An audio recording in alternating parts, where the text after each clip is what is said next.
kali ini makin banyak orang-orang yang datang muncul memperkarakan lagi pesulap merah.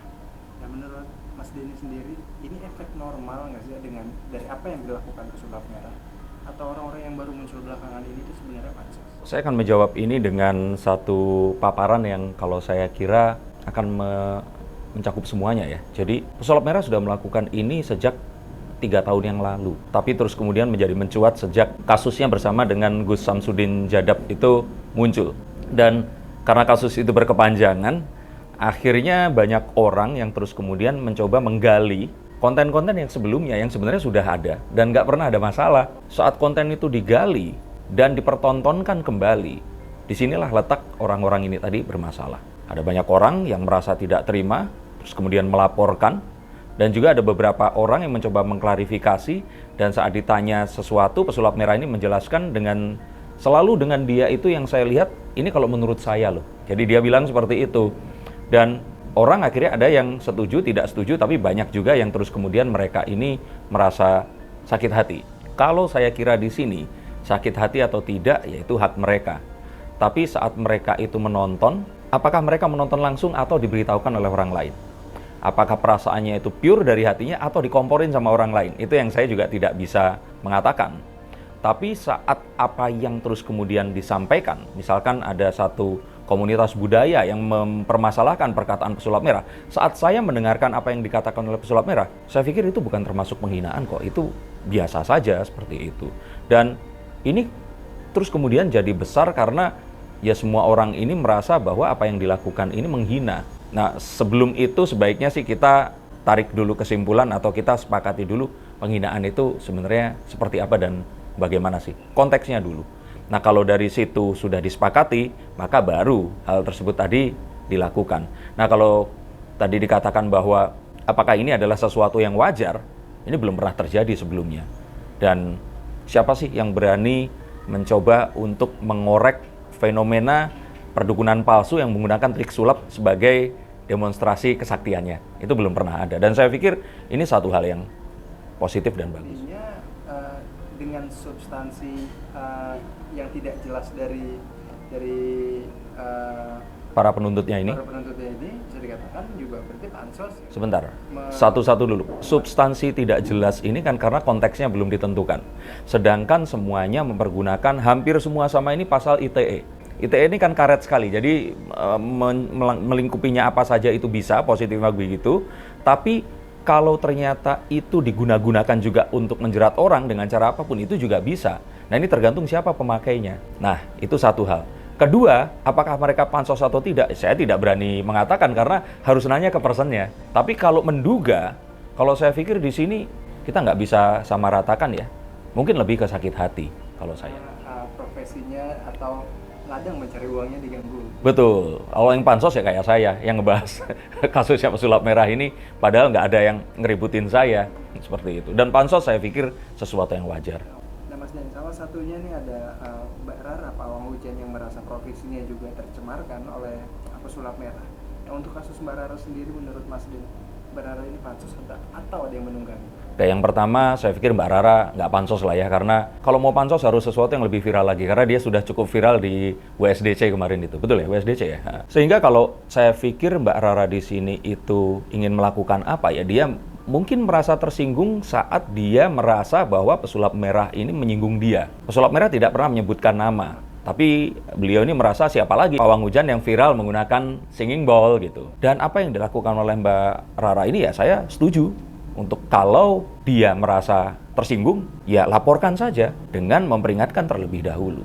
Ini satu hal yang saya positif, karena kebanyakan orang nggak suka main hakim sendiri dan sebagainya, itu yang saya nggak setuju. Nah, kalau Mbak Rara melakukan seperti itu, saya katakan saya setuju dengan apa yang dilakukan Mbak Rara dengan melakukan sebuah tindakan hukum. Nanti tinggal ditelusuri apakah betul atau tidak. Tapi kalau ditanyakan kepada saya, apakah ini akan berakhir dengan sebuah tuntutan hukum? Saya pikir ini pasti akan sulit untuk dibuktikan karena ya pesulap merah tidak menyebutkan nama. Dan untuk mencemarkan nama baik harus spesifik apa. Kalau kita bilang cuman pawang hujan, pengacara, wartawan, pesulap, itu kita nggak bisa bilang seperti itu. Pawang hujan sendiri termasuk kategori dukun? Oke, ibu saya almarhumah itu seorang perias pengantin. Saya pernah nanya, ya beliau mengkategorikan dirinya ini dukun.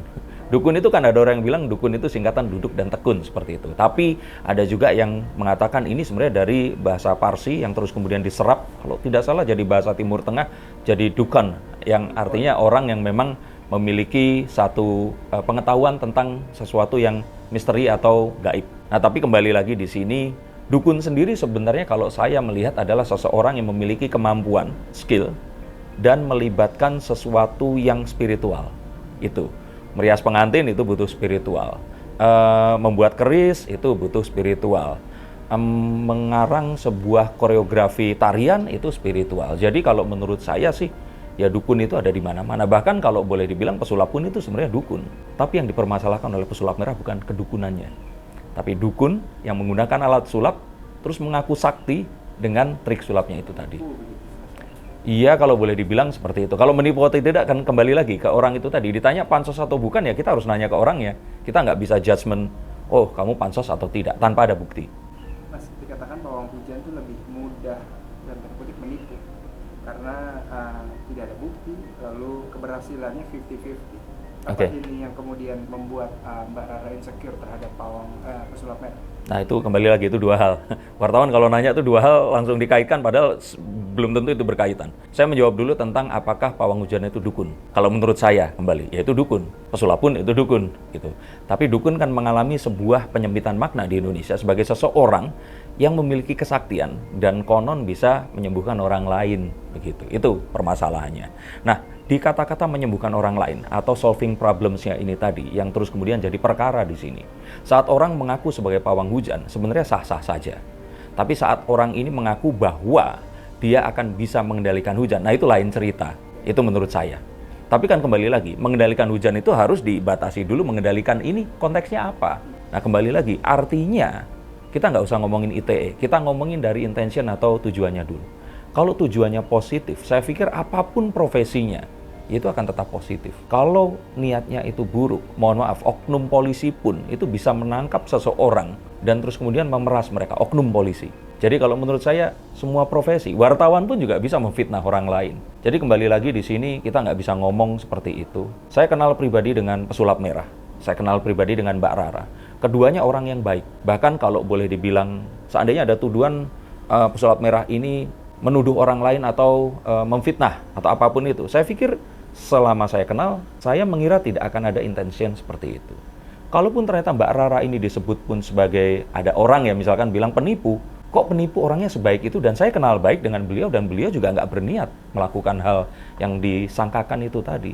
Jadi kalau dari personnya yang saya kenal, beliau ini nggak seperti yang saling dituduhkan kalau memang itu yang ditanyakan.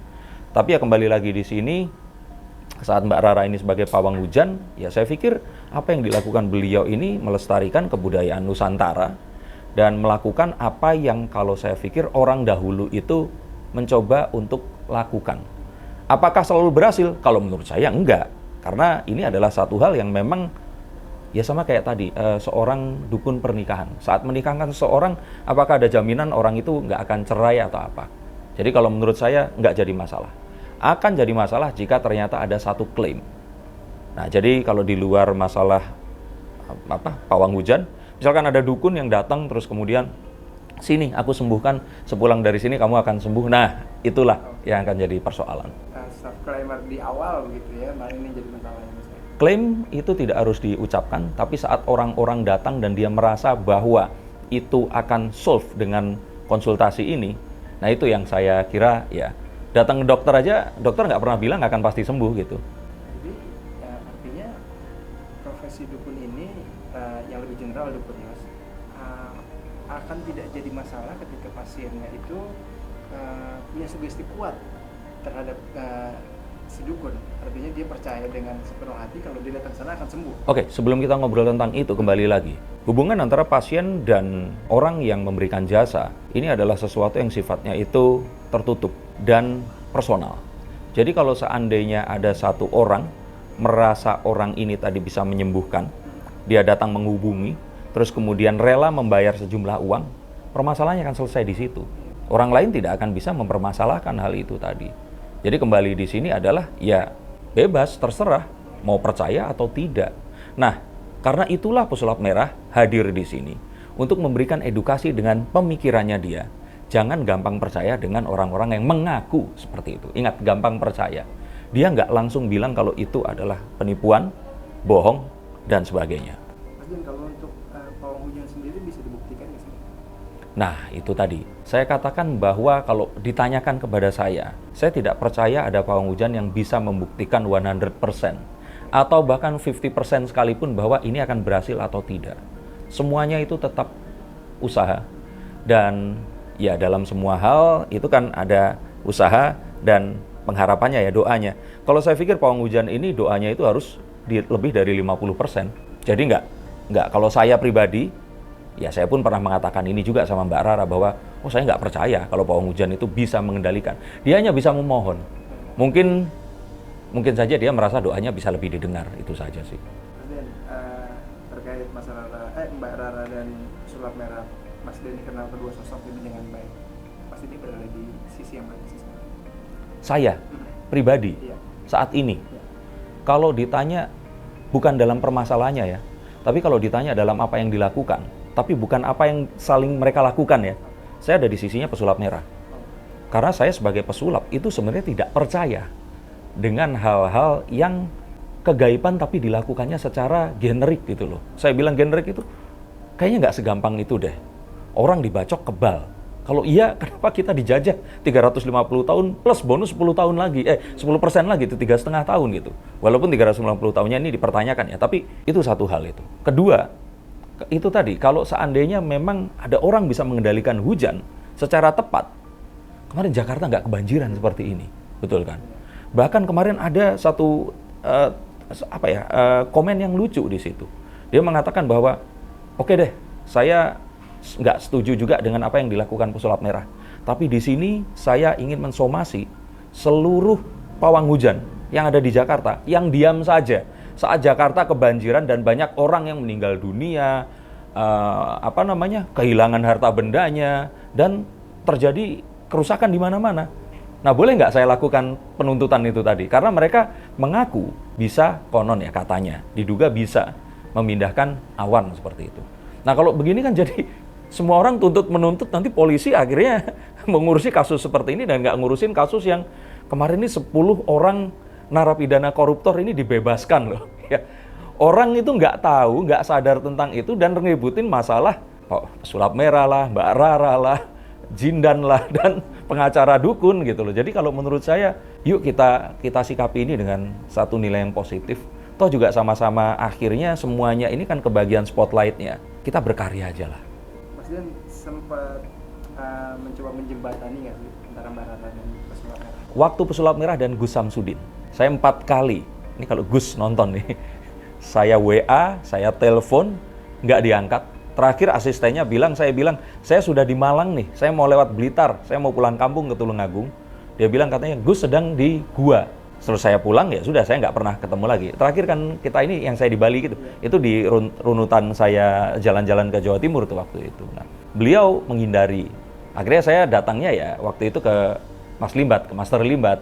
Saya ngobrol, siapa tahu bisa Master Limbat yang ngomong ke Gus, saya ngomong ke pesulap merah seperti itu. Bukan artinya di sini saya ini siapa, tapi mencoba untuk kenapa sih nggak ketemu aja tanpa kamera, ngobrol, siapa tahu ini bisa diselesaikan. Nah, untuk yang dengan Mbak Rara ini, kalau seandainya Mbak Rara belum membawa pengacara, saya sih nggak apa-apa, saya akan datang. Tapi kan Mbak Rara akhirnya comes to conclusion, mereka akhirnya menuntut. Nah, berarti kan itu harus diselesaikan dulu. 3 harinya sudah dilewati dan apa yang mau dilakukan? Kalau dari situ mentok ya, monggo silahkan. Kalau memang bersedia, saya pengen mempertemukan apa yang kira-kira akan bisa dibicarakan tanpa ada kamera. Ya. Kenapa tanpa ada kamera? Karena begini, saya melihat bahwa sosial media itu seperti kalau kita naik mobil, terus terjadi kecelakaan yang tidak diinginkan di tengah jalan. Begitu kita kecelakaan, mobil sama mobil terus terserempet gitu ya, kita turun. Sebenarnya di hati kita itu kita pengen ngomong untuk, ya sudah, maaf ya, saya tadi nyerempet Anda. Dia pun juga pengen mohon maaf yang sama. Toh sekarang ini sekitar 60-70% mobil itu sudah tercover insurance, betul kan? Jadi sebenarnya, satu, kita tahu bahwa kejadiannya itu tidak disengaja. Kedua, kita juga tergesa-gesa.